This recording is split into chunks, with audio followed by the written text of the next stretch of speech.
Mga idol, mga bro, ito po, pagkakating po ang ating isang kabro. Pinaayos po itong chassis. Talagang maraming pang-aayusin at lalagyan ng galapa para tumibay mga kabro. Gagawin po yung self-loading ito. Minsan po, pagkakating, minsan nagmimekaniko. Talagang wala raw. Nagwe-welding din, marunong. Mga idol. Ayan po. Ayusin pa po namin to. Pero nakakabit na po itong mga propeller. Umaandar naman po ito. Talagang chassis na lang ang re-referent. Saka lalagyan ng ano.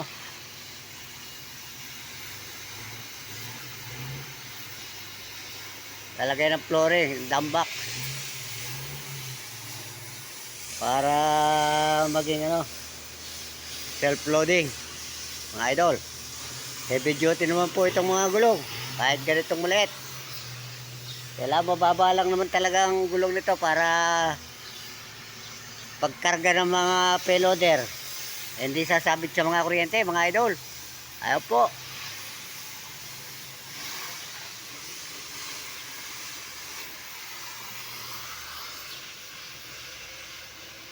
Talagang maliit po yung ginagamit ng pangkating. Kailangan habaan na niya, i-convert. Mainit hawakan pero kayang-kaya. Kayang-kaya mga idol. Iwas lang, talagang mateknik lang. Kung hindi ka mateknik dito, mahirap na. Baka malapnosan ka katawan mo.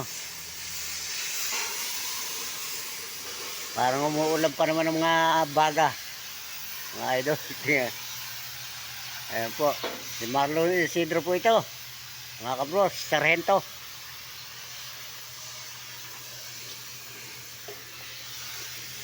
Po mga idol, tapos na. Shoutout na lang po. Ano po? Sa kataas-taas ang guardian.